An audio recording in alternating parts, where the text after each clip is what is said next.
हर पल मौत से सामना, ना स्कूल, ना सड़क, ना डॉक्टर, जंगल के पानी पर है जिंदा, बीमार हुए तो भगवान मालिक। ये कहानी है कोड़ता मरका की। छत्तीसगढ़ के अबूझमाड़ अंचल में कोड़ता मरका गांव आजादी के दशकों बाद भी सड़क, शिक्षा, स्वास्थ्य, बिजली और पानी जैसी बुनियादी सुविधाओं से महरूम है। ईटीवी भारत की टीम ने इस दुर्गम गांव की यात्रा कर वहां की सच्चाई और उम्मीदों दोनों को अपनी आंखों से देखा। कोड़ता मरका गांव के लोगों ने बताया कि यहां पहुंचना किसी जंग को जीतने से कम नहीं है। नारायणपुर जिले में विभिन्न स्थान जो हैं वो अबूझमाड़ के गोद में कहीं ना कहीं छुपे हुए हैं और इन अबूझमाड़ के क्षेत्र को हम आज एक्सप्लोर करने निकले हुए हैं। उन क्षेत्रों में पहुंचने का प्रयास कर रहे हैं जहां सरकारी योजनाएं आज़ादी के आज तक के नहीं पहुंची। स्कूल नहीं है। अच्छा, आंगनबाड़ी है लेकिन बना नहीं है। तो बच्चे कहाँ जाते हैं पढ़ने? बच्चे लोग कोई नहीं पढ़ रहे हैं, वहाँ स्कूल नहीं है आसपास इसलिए। अच्छा, आश्रम उश्रम में नहीं जाते बच्चे पढ़ने? नहीं जाते हैं। अच्छा, तो आंगनबाड़ी है, आंगनबाड़ी क्या स्थिति है? आंगनबाड़ी है लेकिन नहीं बना है। नहीं बना? मैडम भी नहीं आती है। दादा मेरे को बताओगे, आप लोग चावल के लिए कहाँ जाते हो? चावल लेने के लिए धुरबेड़ा जाते हो? धुरबेड़ा कितना दूर है वहाँ से आप लोग के गाँव से? बहुत दूर है। बहुत दूर है। तो चावल वहाँ पे आ जाता है धुरबेड़ा में? बहुत बड़े बड़े पहाड़ है जी, चढ़ना पड़ता है। अच्छा, कंधा में उठा के लाते हो चावल को? ईटीवी भारत की टीम गांव तक पहुंचने के लिए तेज बारिश, कीचड़ और फिसलन वाले ऐसे घने जंगलों से होकर गुजरी जो खूंखार जंगली जानवरों का प्राकृतिक आशियाना है। ये ठीक वही रास्ता है जिसे ग्रामीण हर दिन अपनी जान जोखिम में डालकर पार करते हैं अपनी रोजमर्रा की जरूरतों के लिए।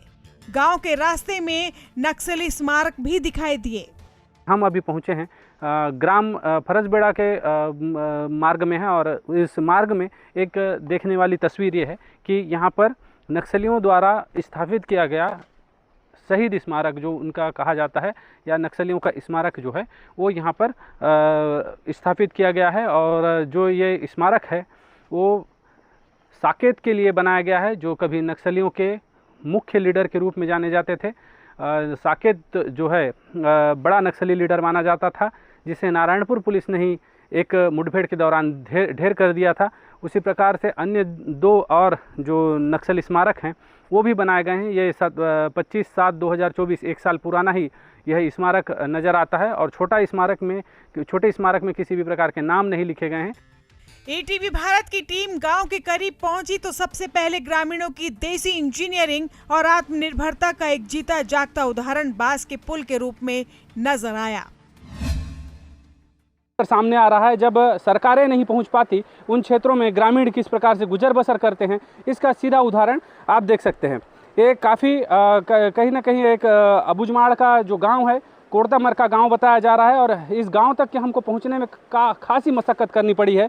उसके बाद जब यहाँ पहुँचे हैं तो एक पुल देखकर कहीं ना कहीं इस तस्वीर को दिखाने की कोशिश की जा रही है। कोशिश कर रहे हैं हम कि इस तस्वीर के माध्यम से बताने की कोशिश कर रहे हैं कि ग्रामीण किस प्रकार से अपने चैलेंज वाले जीवन को इस प्रकार से जीवन यापन करने को मजबूर हैं। अब इस गांव में पानी बिजली का हाल भी जानिए। गांव तक बिजली नहीं पहुंची है। शासन प्रशासन ने गांव में 3-4 साल पहले सोलर लाइटें दी थी जो अब ज्यादातर खराब हो चुकी है। रोशनी देने वाला मिट्टी का तेल पहले ही सरकार ने बंद कर दिया है और अब सोलर लाइट की रोशनी भी धुंधली पड़ने लगी है। मेरे पीछे आप देख सकते हैं एक सोलर टंकी लगाया गया है। बेहद ही कम यानी माप वाला यह सोलर पैनल लगाया गया और इससे घरों घर नल कनेक्शन दिए गए हैं। आप देख सकते हैं ये जो सोलर टंकी लगाया गया इसके नीचे नल लगाए गए हैं जिसमें पानी तो आता नहीं है। तो पानी आता नहीं है तो इसका क्या काम है समझ से परे है, क्योंकि यहाँ पर जिस प्रकार से लोग बता रहे हैं कि ये सोलर टंकी कुछ ही दिन पहले लगाया गया है लेकिन कार्य नहीं करता। इसलिए कार्य नहीं करता क्योंकि आधे अधूरे काम करके यहाँ से चलता फिरता किया गया है काम को। ये जो टंकी का जो कनेक्शन है वो सब तरफ दिया गया है लेकिन कहीं पे भी पानी की व्यवस्था नहीं की गई है। पानी के लिए एक बोर जरूर था, पहले हैंडपंप था, देख लीजिए आप, पहले पुराना हैंडपंप है। ग्रामीणों ने पहले हैंडपंप खुदवाया था तो उसमें अब स्थिति ये हो गई है कि यहाँ पे किसी भी प्रकार का मशीन अंदर लगाया गया तो उस हैंडपम्प को हटा दिया गया और मशीन लगा दी गई, जिस वजह से अब ना मशीन से पानी आ रहा है ना हैंडपम्प से पानी निकाल पा रहे हैं। पहले कम से कम हैंडपम्प से पानी तो निकाल पाते थे। गांव में कोई पक्की सड़क, पुल, मकान, स्कूल, अस्पताल कुछ भी नहीं है। महीने में मुश्किल से एक बार स्वास्थ्य कार्यकर्ता आता है और दवा छोड़ जाता है।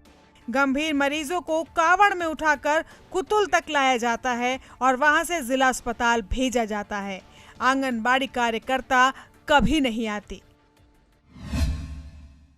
ये कुआं मन से लाने जाके पीते हैं, नदी नाला जाके उधरी का ला गंज भर में ला के पीते हैं। तो वहाँ का नदी नाला का पानी पीने से तबीयत खराब नहीं होता लोगों होता है, मगर कहाँ कभी पिए वही का पीते हैं मजबूरी में।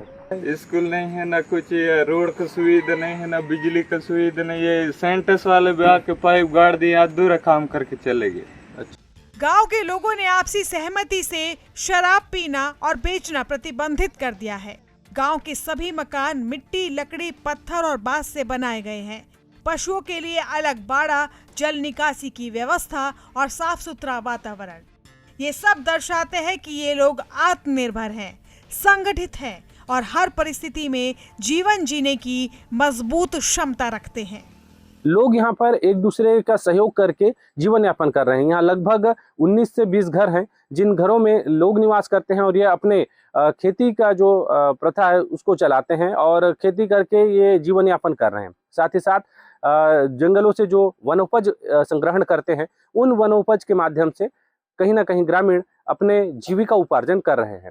अब सरकारों को चाहिए कि इन क्षेत्रों में जल्दी से जल्दी विकास पहुंचाए और विकास के लिए सबसे मुख्य जो मार्ग है, मुख्य जो रास्ता है वो सड़क से होकर ही गुजरेगा। तो चाहिए कि यहाँ पर सड़क व्यवस्था बनाई जाए, इन क्षेत्रों में बिजली पहुंचाई जाए, जो मूलभूत सुविधाएं हैं सड़क, बिजली और पानी, ये 3 चीजें तो कम से कम इन ग्रामीणों तक के पहुंचाया जाए, जिसके बाद आगे की योजना पर, आगे के कार्यों पर कार्य किया जाए ताकि लोगों को कुछ लाभ हो सके और यहाँ के लोग भी, यहाँ के जो अबुझमाड़ के जो ग्रामीण है वो भी सीखना चाहते हैं।